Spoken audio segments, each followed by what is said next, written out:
you've got to enjoy the process of what you're pursuing, because the satisfaction, it lies in the actual process to get somewhere.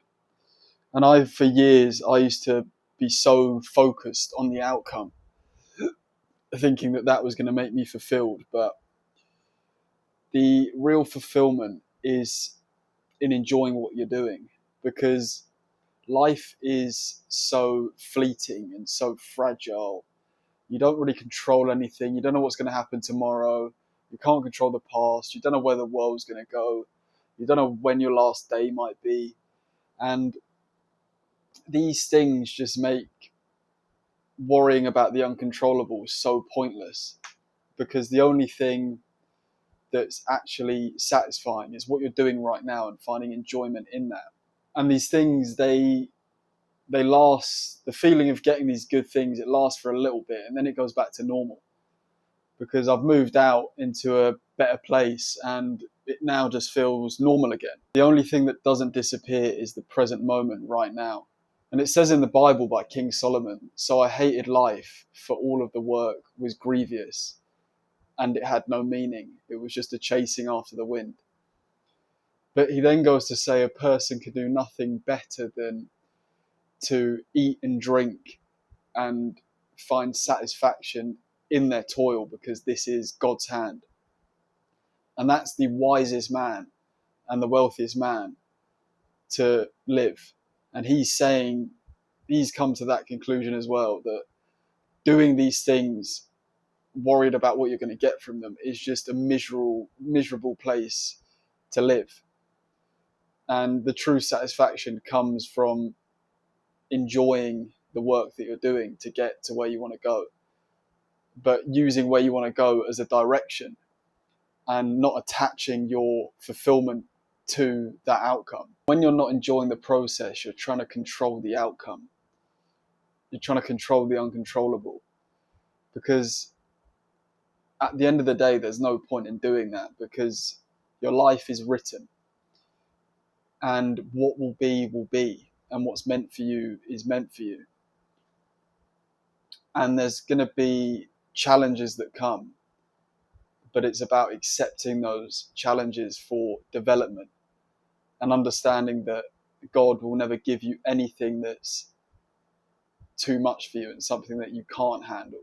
And the moment you start thinking that life is attacking you, you stop seeing the growth that comes with it, because you're not accepting what's happening. And that slows down your growth a lot. And I saw a possibility for a lifestyle of freedom when I went out to Thailand.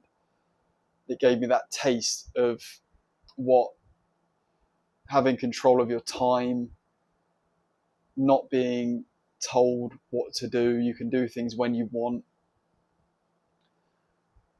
and having something fulfilling that you're doing in your life that actually integrates into your lifestyle. Having the ability to travel, have a chalet with 2 dogs to go skiing whenever I want, to, hike whenever I want, just to do what I want on my own time and be doing something that's fulfilling. That's the dream.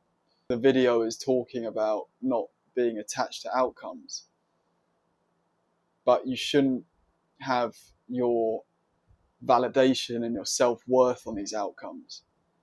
And you should only use these outcomes as a North Star, as a direction for your life, because you need direction, but you should be attached to the process that it takes to get there and enjoy it, not take it for granted, because at the end of the day, you've been gifted with the gift of life for free. So that should be enough to keep you fulfilled. Nothing external can fulfill you. And it starts with gratitude. For when good things happen, you don't go like, yes, finally. You just are grateful for it. And the opposite, when bad things happen, you don't like crash out and take it personally. You just think, right, what's this showing me? And it allows you to stay stable, because you're not placing your fulfillment or unfulfillment in external things, because you're already fulfilled from the inside, because you're grateful for the life that you've already been given. If this video is resonating with you, if you could like the video to show me support and subscribe so this can reach other people who need it. The outcome is God's responsibility and the process is yours. So you've got to enjoy it.